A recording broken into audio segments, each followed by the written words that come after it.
My mother-in-law invited herself on our honeymoon, so I sent her somewhere else. Let me back up. My husband Trevor and I had been planning our Greek islands honeymoon for 18 months. We'd saved $8,000, booked a private villa in Santorini, and coordinated time off from both our jobs. I'd sent out save the dates a year in advance. Everyone knew. Everyone except his mother, apparently. 2 weeks before the wedding, she cornered me at the rehearsal dinner. "I've been looking at your itinerary," she said, holding up a printed copy of our private travel documents. She'd gone through Trevor's email. "You have that entire villa. There's plenty of room for me." I laughed because I thought she was joking. She wasn't. "Trevor needs someone there who knows him," she continued. "You two have only been together 3 years. I've known him his whole life." I looked at Trevor across the room, laughing with his groomsmen. He had no idea what was happening. "We're not bringing parents on our honeymoon," I said carefully. "It's supposed to be just the two of us." Her smile didn't reach her eyes. "Trevor always includes me. We're very close." The next morning, Trevor told me his mom had already booked her flight. Same airline, same departure time, seat right behind ours. I told her no, he said weakly. But she'd already bought the ticket and she was crying about feeling excluded from our life together.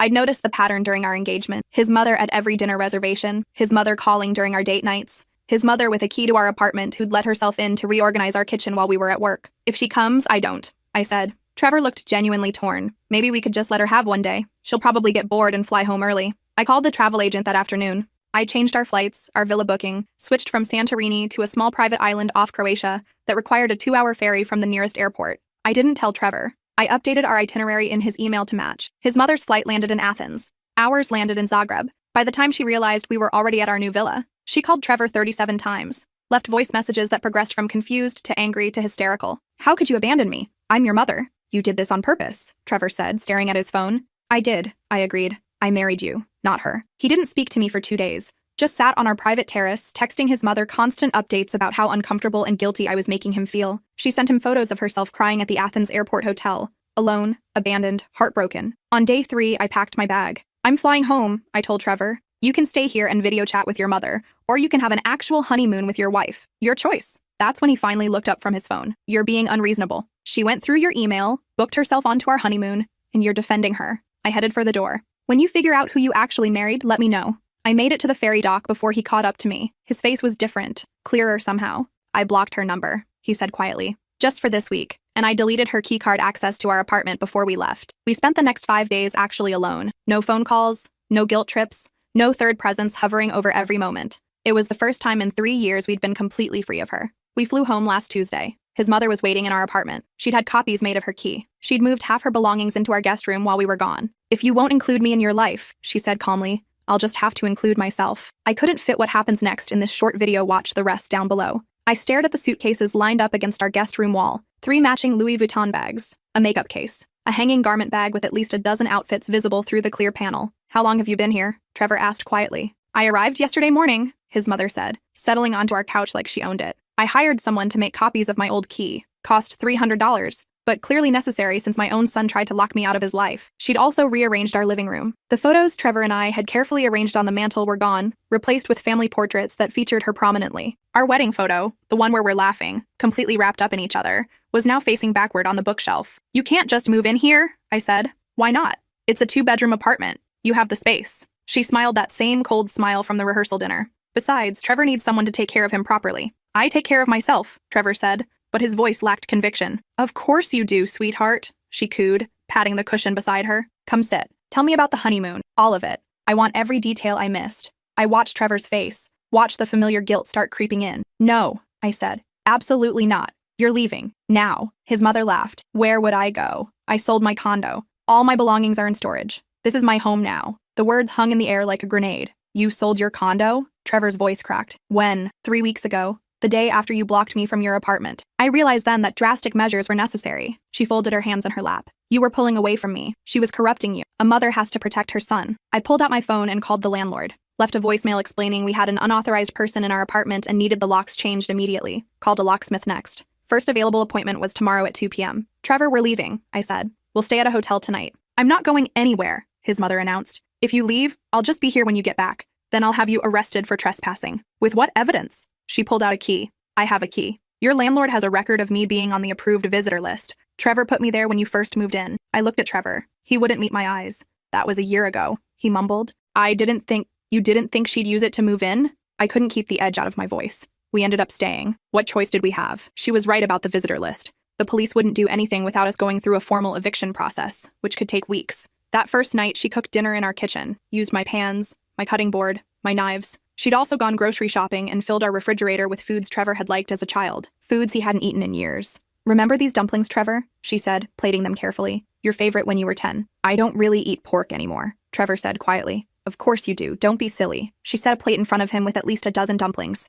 "Eat up. You're too thin. She's not feeding you properly." I made myself a sandwich and took it to our bedroom, closed the door, heard them talking in the kitchen, his mother's voice rising and falling in that sing-song tone she used when she wanted something. Trevor came to bed around 11, didn't say anything, just lay on his side, facing away from me. "We have to get her out," I whispered. "I know." "Then why aren't you doing anything?" He was quiet for a long time. Then, "She's my mother. I can't just throw her out on the street." "She's not on the street. She has money from selling her condo. She can get a hotel, an apartment, literally anywhere that isn't here." "You don't understand," he said. "My whole life she's been there. Every birthday, every graduation, every important moment. She's just there. It's what she does." "Trevor," I sat up. "Your mother went through your email, booked herself on our honeymoon without permission, made copies of our apartment key after you deleted her access, moved herself into our home while we were gone. Does that sound normal to you?" He didn't answer. I spent most of that night awake, staring at the ceiling, listening to his mother moving around our apartment, the refrigerator opening and closing, water running in the bathroom, footsteps outside our bedroom door that would stop for long moments before moving away.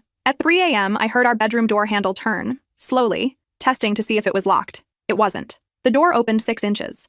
I could see her silhouette in the hallway light, standing there, watching us sleep. After what felt like an eternity, she closed the door again. I got up immediately and locked it. The next morning, she made breakfast. Pancakes, bacon, fresh squeezed orange juice, set the table like we were a happy family. "Did you sleep well?" she asked brightly. "You came into our room last night," I said. "I was checking to make sure you had enough blankets. The apartment gets cold." "Don't do it again," she smiled. A mother never stops worrying about her child's comfort. Trevor ate his pancakes in silence. He'd developed this new habit of just not engaging. Like if he stayed quiet enough, the situation would resolve itself. The locksmith came at 2, like promised. His mother watched from the couch as I had every lock changed and had new keys made. "Only 2 copies this time. You can't keep me out," she said calmly. "I'll just call a locksmith myself. They're not expensive. If you do, I'll call the police and report a break-in. Trevor, tell her she's not allowed here." Trevor stood in the kitchen doorway looking torn. "Mom, maybe you should find your own place. Just temporarily, until we can figure this out." "Figure what out?" Her voice rose. "I'm your mother. I belong here, with you, where I've always been." "You had your own condo," I said, "which I gave up because my son was slipping away from me." She was on her feet now, voice shaking. 27 years I dedicated my life to him. 27 years of sacrifices and unconditional love. And now this woman shows up and suddenly I'm an inconvenience? "You're not an inconvenience," Trevor said automatically. "You're just, Mom, this isn't normal." The mask slipped then, just for a moment. Her face went cold and hard. "Normal," she repeated. "You want to talk about normal?" Normal is a mother and son having a bond that nothing can break. Normal is putting family first. Normal is not abandoning the woman who gave you life for some girl you met 3 years ago. 5 years, I corrected. We've been together 5 years. Married for 3. She didn't even look at me. "Trevor, I'm staying. If you try to force me out, I'll make things very difficult. I'll contest the prenup. I'll tell everyone how you abandoned your sick, elderly mother. I'll make sure everyone knows what kind of son you really are." "You're not sick," Trevor said quietly. "And you're 53, not elderly." "I'm sick with heartbreak." Her voice broke dramatically. "My only son throwing me away like garbage." I'd heard enough. "Trevor, I'm leaving. For real this time. I'll be at my sister's place. When you decide to actually be married to me instead of to your mother, call me." I packed a bag while his mother followed me around the apartment, talking at me. "This is exactly what I knew would happen. You're tearing this family apart. Trevor was happy before you came along. He had a good relationship with me. We talked every day. We understood each other. Then you showed up with your demands and your jealousy." I walked past her and left. Stayed at my sister Veronica's apartment for 3 days. She lived in a studio in Brooklyn, so I slept on her couch and tried not to feel like a complete failure at marriage before we'd even hit our first year. "He has to choose," Veronica said on the second night, pouring wine into coffee mugs because she didn't own actual wine glasses. "You can't force him. He has to see how insane this is and decide what he wants more. What if he chooses her? Then you'll know now instead of 10 years from now when you have kids and she's trying to move into your house." On day 4, Trevor called. "Can we talk?" We met at a coffee shop halfway between his apartment and Veronica's place. He looked terrible. Hadn't shaved. His shirt was wrinkled. Dark circles under his eyes. "She's driving me crazy," he said. "She reorganizes everything the second I leave the room. She's cooked every meal. She's doing my laundry. She came into the bathroom while I was in the shower yesterday to bring me a fresh towel because she said the one I had wasn't absorbent enough. And I told her she has to leave. I waited. She said no. She said if I try to force her out, she'll hurt herself and tell everyone it was because I drove her to it. She's threatening suicide, basically, but in this calm, reasonable voice that makes it sound like I'm the one being irrational. Trevor." I reached across the table. "Your mother is manipulating you. She's holding you emotional hostage. This is abuse. She's my mother. That doesn't give her the right to control your life. He pulled his hand back, rubbed his face. I don't know what to do. She raised me alone after Dad left. She worked 2 jobs to put me through college. She sacrificed everything for me. How can I just throw her out? By recognizing that what she's doing now erases none of that, but also doesn't entitle her to your entire life. We sat in silence for a long time. The barista cleaned tables around us. The sun set outside. Finally, Trevor said, "Come home, please. We'll figure this out together." Not while she's there. Then I don't know what to do. His voice cracked. I love you, but I can't just abandon my mother. She's not asking you to love her, Trevor. She's asking you to belong to her. There's a difference. I went back to Veronica's apartment alone. That night, Trevor's mother called me. I almost didn't answer, but curiosity won out. "We need to talk," she said, woman to woman. "I don't think we have anything to say to each other." "I think we do. Meet me for coffee tomorrow. 1 hour. If you don't like what I have to say, you never have to speak to me again." Against my better judgment, I agreed. We met at a Starbucks in Midtown. She was waiting at a corner table, 2 lattes already ordered. She looked different without Trevor there. Smaller somehow. Tired. "I'm not a monster," she said when I sat down. "I know that's what you think, but I'm not. You moved into our apartment without permission, because I was desperate." She wrapped both hands around her latte. "Do you know what it's like to build your entire life around one person, and then watch them slip away? You can't build your entire life around your child. It's not healthy. Easy to say when you haven't done it." Her voice hardened. "His father left when Trevor was 2, walked out and never looked back. I raised him alone. Every soccer game, every parent-teacher conference, every midnight fever. It was just me. I taught him to read. I taught him to drive. I was there for every heartbreak, every triumph, every moment. And now he's married and I'm supposed to just, what? Disappear? Become the grandmother he calls on holidays? You're supposed to let him live his own life. I am. I'm just trying to be part of it. By invading our honeymoon, breaking into our apartment." She looked away. "I handled those things poorly. I know that. But can you understand why I did them? Can you see that I was terrified of losing him completely?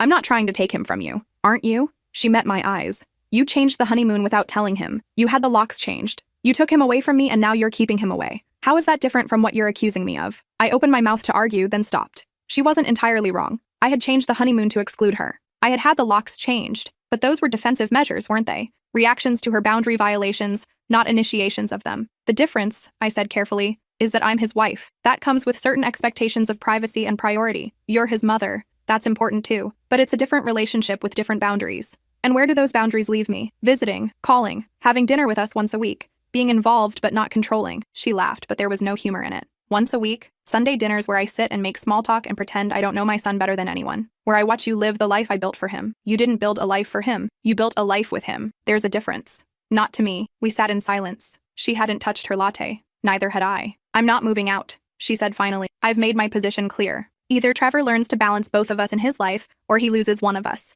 And I'm betting that after 27 years, I'm the one he'll choose." "Then you'll lose him anyway," I said. "Maybe not now. Maybe not next year. But eventually, he'll wake up at 45 and realize his mother stole his life from him, and he'll hate you for it. Or he'll realize his wife tried to cut him off from the person who loved him first and most." She stood up. "I guess we'll find out." She left. I sat there for another hour, drinking cold coffee and trying to understand how we'd gotten here. When I got back to Veronica's apartment, there were 17 missed calls from Trevor. I called him back. "She collapsed," he said. His voice was shaking. "I came home and she was on the floor, unconscious. Ambulance just left. They're taking her to Mount Sinai." "What happened?" "They think it was intentional. Empty pill bottle on the counter. Ambien. The whole prescription." My stomach dropped. They think she'll be okay. But," he broke down, "this is my fault.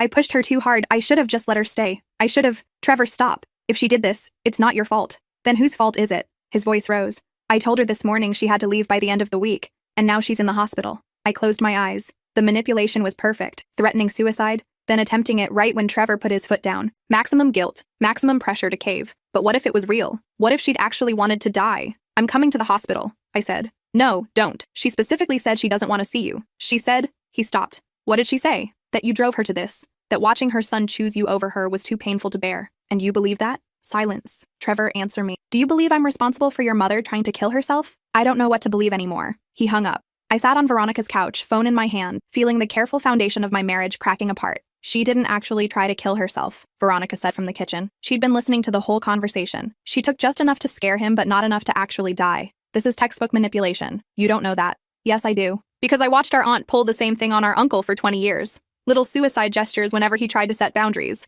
He ended up staying in a miserable marriage until he actually did kill himself. For real that time. I'd forgotten about Uncle Phil. He died when I was 12. Heart attack, everyone said. But Veronica was older. She'd known the truth. So what do? You give Trevor a choice. Her or you. For real this time. And then you accept whatever he decides." I didn't sleep that night. Kept thinking about his mother in the hospital bed. Tubes in her arms. Trevor sitting beside her, holding her hand and feeling guilty for wanting his own life. The next morning, I got a text from him. She's awake, asking for me, going to stay with her for a few days while she recovers. I texted back, where will she recover? Your apartment or somewhere else? No response. 3 hours later, my apartment. She can't be alone right now. I called him. He didn't answer. Left a voicemail. Trevor, I love you, but I can't be married to someone who's already married to his mother. If she moves back in, I'm done. I'll file for divorce. I'm not saying this to manipulate you or force your hand. I'm saying it because it's the truth. Choose. That was a week ago. I've been staying with Veronica, waiting. Trevor hasn't called, hasn't texted. I've checked his social media. Nothing. His mother's Facebook page is suddenly public, though. She's posting hourly updates about her recovery,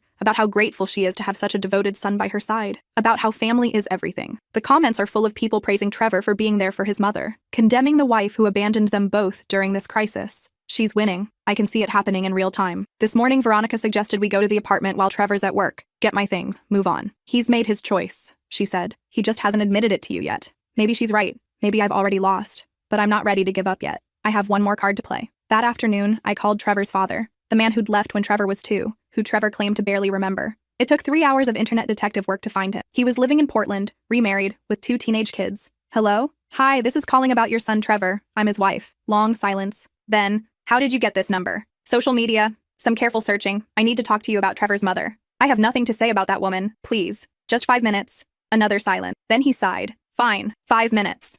I explained the situation, the honeymoon, the moved-in belongings, the suicide gesture, everything. When I finished, he laughed. It was a bitter, tired sound. That's exactly why I left, he said. What do you mean? Trevor's mother and I met in college. She seemed normal at first. Sweet, attentive, maybe a little clingy. I thought it was cute. Then we got married and it got worse. She needed to know where I was every minute, called my office constantly, got upset if I went out with friends, started showing up at my workplace unannounced to bring me lunch. My skin prickled. When Trevor was born, it got even worse. She was obsessed with being the perfect mother. Wouldn't let anyone else hold him. Wouldn't trust babysitters. When Trevor was 18 months old, I came home from work one day and she was sitting in the dark, holding him, rocking back and forth. She said she'd been thinking about how much easier life would be if it was just the 2 of them, no one else to get in the way. Jesus.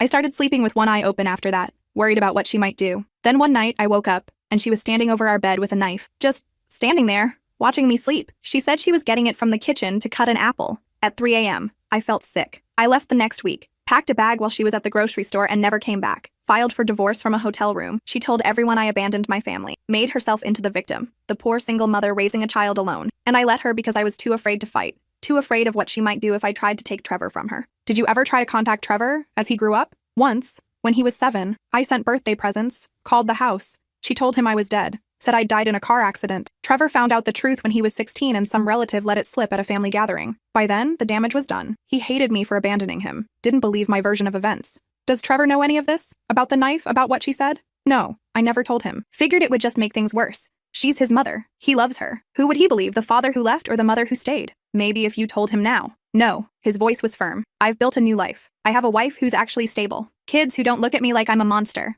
I'm not dragging all that back up. I'm sorry your husband can't see what she is, but that's not my problem anymore. But Trevor is a grown man. He has to figure this out himself, just like I did. I'm sorry I can't help you more than that. But my advice? Get out, now, before it's too late. He hung up. I sat there, phone in hand, thinking about Trevor's mother standing over her husband's bed with a knife. Thinking about her saying life would be easier with just her and Trevor. Thinking about how she'd gotten exactly what she wanted. That night, I forwarded the recording of the conversation to Trevor. I'd recorded it with his father's permission, knowing I might need proof. Trevor called me 3 hours later. This is bullshit, he said. My father was abusive. That's why she left him. That's why she got full custody. He's lying to drive a wedge between us. Trevor, he abandoned us. And now he's trying to make my mother look crazy to justify what he did. I can't believe you contacted him. I can't believe you fell for his manipulation. What if he's telling the truth? He's not. How do you know? Because I know my mother. His voice cracked. I know who raised me, who took care of me, who was there every single day of my life. And it wasn't him. Being there doesn't make her actions now okay. She tried to kill herself because of you.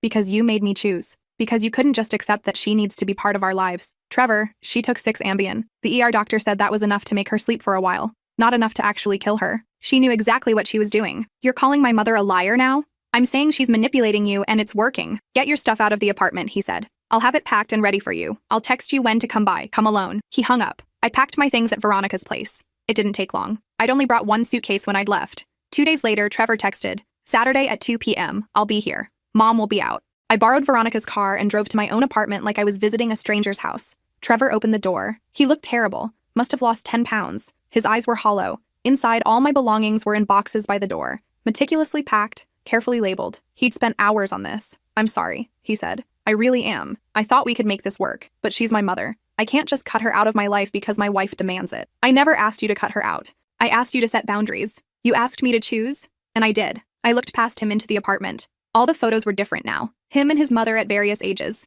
The two of them at his college graduation. The two of them at his law school graduation. Him and his mother at Christmas. No photos of us remained. "Where will you put your wedding photos?" I asked. He didn't answer. I started loading boxes into the car. Trevor helped. We worked in silence, making trip after trip. He'd packed everything: clothes, books, my grandmother's china, my laptop, even my toothbrush. On the last trip, I stopped at the door. "She's going to destroy you," I said. "Maybe not today, maybe not this year, but eventually. And when you finally wake up and realize what she's done, I won't be there to help pick up the pieces. I'll take that risk." "Trevor, look at me." I waited until he met my eyes. "Your father isn't lying. I know in your gut you know that. Whatever story she told you about why he left, it's not the whole truth. And someday you're going to have to face that. Get out," he said quietly. I left. Filed for divorce the following Monday. Trevor didn't contest it. Signed all the papers without argument. We'd been married for 11 months. The divorce was finalized 6 weeks later. I heard through mutual friends that his mother was still living with him. They'd moved to a bigger apartment together. 2 bedrooms. But she'd taken the master and Trevor had the smaller room. She'd started calling him by childhood nicknames again. He'd stopped going out with friends.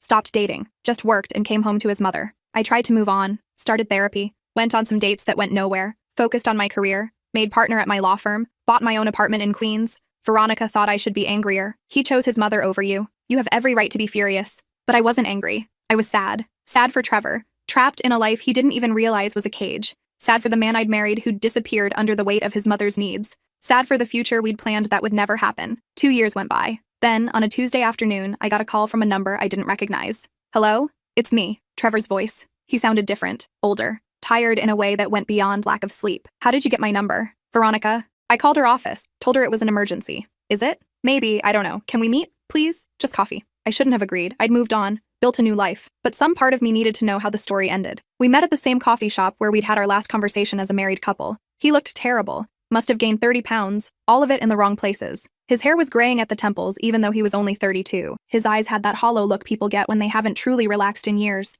"Thank you for coming," he said. "What do you want, Trevor?" "I need to tell you something." He wrapped his hands around his coffee cup, the same way his mother used to. "I think my mother is dangerous." The words hung between us. "What happened?" "She won't let me date. At all. I've tried. Met someone at work last year. Nice woman, accountant, normal. We went on 3 dates. My mother found out and she had a breakdown. Locked herself in the bathroom for 6 hours. When I finally got the door open, she'd carved my name into her arm with a kitchen knife. Shallow cuts, nothing fatal, but Jesus, Trevor. The EMTs came. She told them she'd done it accidentally while cooking. They didn't believe her, but they couldn't prove anything. After they left, she told me if I ever tried to replace her, she'd finish the job next time. I stared at him. "And you stayed?" "Where would I go? She has nowhere else. I'm all she has. If I leave, she'll do what? Kill herself?" "Trevor, that's manipulation. That's abuse." "I know." His voice broke. "I know that now, but I've known it for a while, and I still can't leave. Because what if she actually does it? What if I wake up one day and she's actually dead, and it's because I chose to have my own life? That's not your responsibility. She's my mother. That doesn't make you her hostage." He laughed bitterly.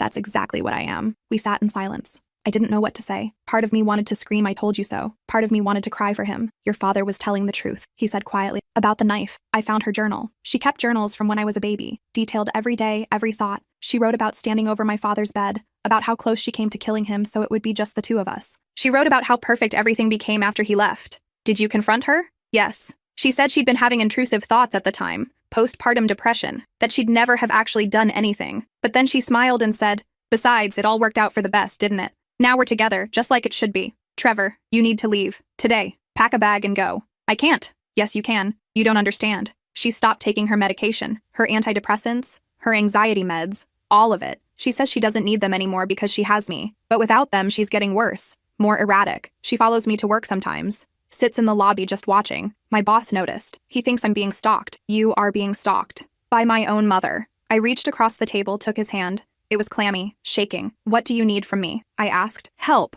I don't know how to get out. Every time I try to make plans, she knows. It's like she can read my mind. I think she's bugged my phone. Maybe the apartment too. I can't prove it, but things keep moving. My passport disappeared. The money I'd saved to move out. Gone from my account. She said she invested it for us." Trevor listened to me very carefully. "You need to go to the police. And tell them what? My mother loves me too much? Tell them about the knife, the suicide threats, the financial control, the stalking. Get a restraining order. A restraining order. Against my own mother." He pulled his hand back. Do you know how that sounds? I know exactly how it sounds. And I know it's necessary. He stood up. This was a mistake. I shouldn't have called you. Trevor, wait. She was right about you. You never understood our relationship. You just wanted to tear us apart. Is that what she tells you? He didn't answer, just grabbed his coat and left. I sat there for a long time, watching through the window as he got into his car. Before he drove away, I saw him pull out his phone, saw him typing, probably texting his mother that the meeting was over, probably apologizing for talking to me. 6 months later, Trevor was dead. The official report said heart attack, sudden cardiac arrest, age 32, no prior health issues,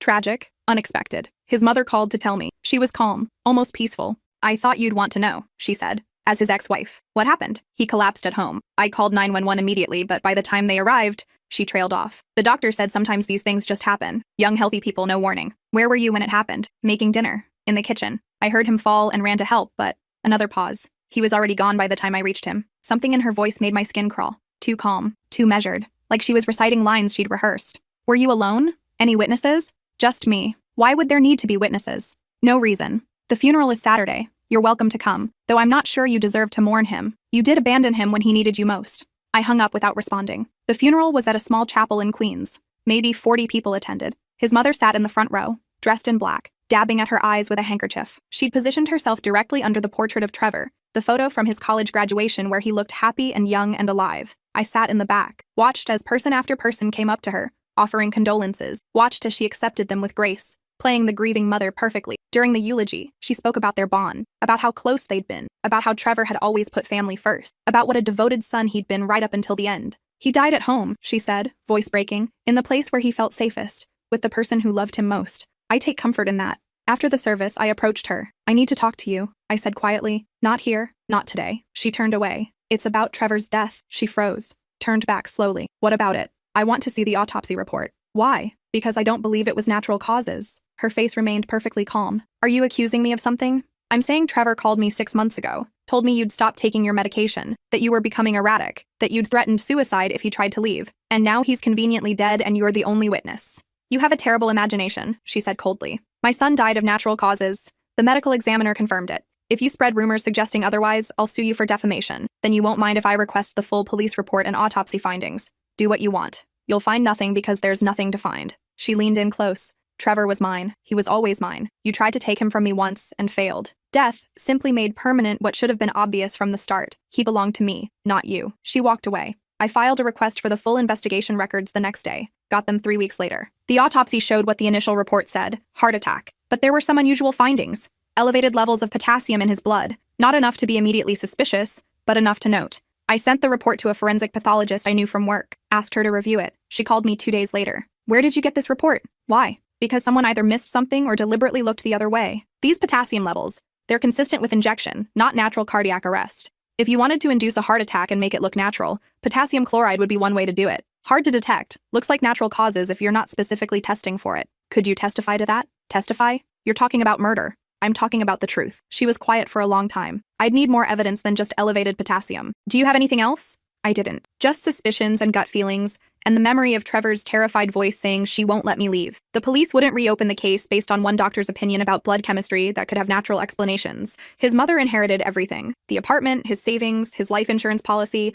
$500,000. She'd been the beneficiary on everything. I attended the reading of the will. Trevor's lawyer, an older man named Bernard, seemed uncomfortable as he read through the documents. Everything goes to his mother, Patricia Morrison, he said. Then he paused. There is one addendum, written 3 weeks before his death. Patricia straightened in her chair. Bernard pulled out a sealed envelope. Trevor left instructions that this letter be read aloud in the presence of all beneficiaries. The envelope is addressed to his ex-wife. He handed it to me. My hands shook as I opened it. Inside was a single sheet of paper. Trevor's handwriting, dated 2 weeks before his death. To whoever reads this, if you're hearing this letter, I'm dead. And if I'm dead, my mother killed me. I know how this sounds. I know what people will think, but I need someone to know the truth. My mother has been poisoning me. Small amounts, over months. She tells me it's supplements for my health, makes me take them every morning, but I've been feeling sicker and sicker, heart palpitations, dizziness, chest pain. I found the vial in her nightstand last week, potassium chloride. When I confronted her, she said it was for her garden. We don't have a garden. I'm scared. I've tried to leave 3 times now. Each time she does something to stop me. Last time, she overdosed on my medication and nearly died. The time before, she called my work and told them I was having a breakdown. I'm trapped. I wanted to reach out to you earlier, to tell you that you were right about everything, that I should have chosen you, that I should have set boundaries years ago. But by the time I realized, it was too late. I'm writing this and leaving it with Bernard in the hope that if something happens to me, someone will question it. Someone will look deeper. Please, don't let her get away with this. Trevor. The room was silent. I looked at Patricia. She was staring at me, face completely blank. This is absurd, she said calmly. He was mentally ill toward the end. The stress of our life together after his divorce, it broke him. He started having paranoid delusions. There's a vial, I said. He mentions finding a vial, which I explained to him. I had potassium chloride from my garden. You don't have a garden. I was planning to start one. This proves nothing except that my son was unwell. Bernard cleared his throat. I feel obligated to report this letter to the police. Report away, Patricia said. You'll find I've done nothing wrong. I was a devoted mother caring for her troubled son. If he was having paranoid thoughts, that's tragic, but it doesn't make them true. The police did investigate, reopened the case,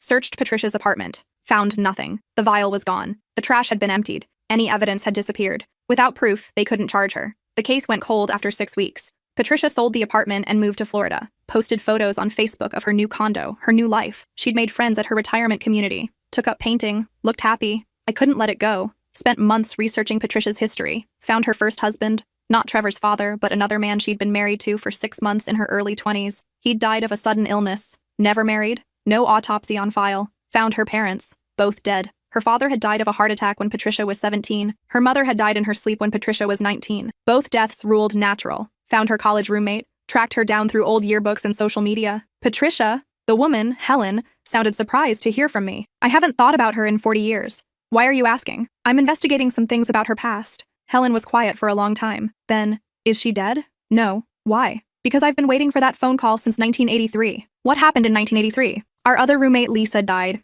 They said it was food poisoning, but Patricia had made dinner that night, just for the 3 of us. Lisa got violently ill. Patricia and I were fine. Lisa was dead within 24 hours. You think Patricia poisoned her? I think Lisa started dating Patricia's ex-boyfriend. I think Patricia warned her to stay away, and I think Lisa didn't listen. Did you tell anyone? Who would believe me? Patricia played the devastated friend perfectly, cried at the funeral, helped Lisa's parents pack up her things. There was no evidence, just my gut feeling that Patricia was dangerous. Did Patricia have a pattern? With men, with friendships? She had a pattern of making people disappear when they got in her way, Helen said, but she was always so careful, so good at looking innocent. The perfect daughter, the perfect friend, the perfect mother, until you crossed her. I compiled everything. The dead husband, the dead parents, the dead roommate, Trevor's letter, the suspicious autopsy findings, took it to a detective I knew who specialized in cold cases. He reviewed everything over the course of 3 days. This is compelling, he said, but it's all circumstantial. We have no physical evidence, no witnesses, no confession. Every death she was involved with has a plausible natural explanation. A good defense attorney would tear this apart. So she just gets away with it? Unless you can find something concrete, physical evidence, a witness, a recording, there's nothing we can do. I didn't have anything concrete. Just certainty that Patricia Morrison had killed at least 4 people, maybe more, and had walked away clean every time. 3 months later, I was having dinner with Veronica when my phone rang. Unknown number. Hello? Is this Trevor's ex-wife? A woman's voice. Older. Shaky. Who is this? My name is Dorothy. I'm Patricia Morrison's neighbor in Florida. I need to talk to you about something that happened yesterday. What happened? Patricia has a new boyfriend. Man named Gerald, widower, very sweet. They've been dating for 3 months. Yesterday, I went to check on Gerald because I hadn't seen him in a few days. Found him unconscious on his kitchen floor. Called 911. They're saying heart attack, but what? But Patricia was there when it happened. She told the EMTs she'd come over to make him breakfast and found him like that. But here's the thing. I saw her leaving his apartment the night before. She was carrying something, looked like a medical bag. And Gerald had told me just last week that Patricia was pressuring him to put her on his life insurance policy. Is Gerald alive? In a coma. Not expected to recover. Did you tell the police what you saw?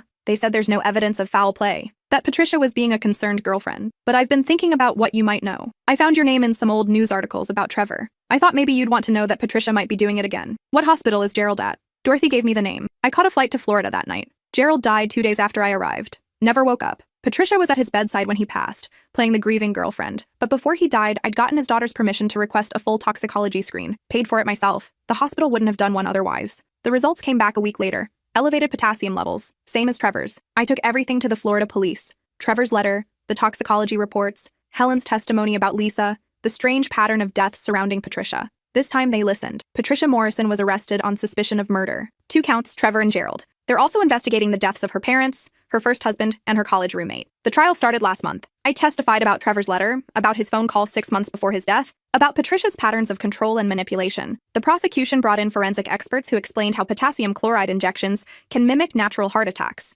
how Patricia had worked as a nurse for 2 years in her 20s, giving her access to medical knowledge and supplies. Patricia sat through it all with perfect composure, dressed conservatively, a sad smile on her face. playing the wrongly accused mother. Her defense is simple. She's a grieving mother being persecuted by a bitter ex-daughter-in-law. Everything is circumstantial. Everyone dies of heart attacks sometimes. The elevated potassium could be natural. Trevor's letter was the product of mental illness. The jury is deliberating now. I don't know if they'll convict her. She's good at what she does. Good at looking innocent. Good at making others doubt their own perceptions. But even if she walks, even if the jury can't prove beyond reasonable doubt that she murdered her own son, at least Trevor's truth is out there. At least people know what she is. Last night, I went to Trevor's grave for the first time since the funeral, brought flowers, sat on the grass beside his headstone. I'm sorry, I told him. I'm sorry I couldn't save you. I'm sorry I gave up and walked away. I'm sorry I didn't fight harder. The wind rustled through the trees. Somewhere nearby, a bird sang. I stayed until it got dark, then drove back to my hotel. My phone rang as I was getting ready for bed. Unknown number. I almost didn't answer. Hello? This is Patricia. Her voice was cold. I wanted you to know something before the verdict comes in. How did you get this number? I get what I want. I always have. She paused. Trevor died loving me. Not you. Me. At the end, when he was dying on that kitchen floor, do you know what his last words were? I couldn't speak. He said, Mom, help me. He called for me. Not you. Never you. Because he knew who really loved him, who really understood him. You were just a distraction. A phase. I was forever. You killed him. Prove it, she said. Then she laughed. Oh wait, you're trying to. How's that going? She hung up. I reported the call to the police. They said they'd note it, but it wasn't admissible as evidence. She'd been too careful. Hadn't actually confessed to anything. The jury came back 3 days later. Guilty. Both counts. Murder in the first degree. Patricia's face didn't change when they read the verdict. She just sat there, perfectly still, perfectly composed. She was sentenced to life without possibility of parole. As they led her away in handcuffs, she looked directly at me, smiled, like she'd won something I couldn't see. Maybe she had. Maybe in her mind, she'd proven that her love for Trevor was so complete, so all-consuming, that even death couldn't separate them, that she'd rather see him dead than lose him to someone else. That night, I had dinner with Veronica. It's over, she said, raising her wine glass. Justice for Trevor. Is it justice? I stared at my plate. He's still dead. Gerald's still dead. Who knows how many others? And she spent decades getting away with it. But she won't hurt anyone else now. That was something, at least. I flew home the next day. Went back to my normal life. My job, my apartment, my therapy appointments, where I processed the fact that I'd married a man with a murderous mother and hadn't seen it until too late. Sometimes I wonder what would have happened if I'd fought harder during those first few weeks. If I'd been more patient with Trevor. If I'd found a way to reach him before it was too late. But mostly, I know the truth. There was nothing I could have done. Patricia had her claws in him from birth. She'd spent 27 years building a cage around her son's mind, and by the time I came along, the bars were already set. Some people think love means holding on at all costs. Patricia proved that some kinds of love are fatal.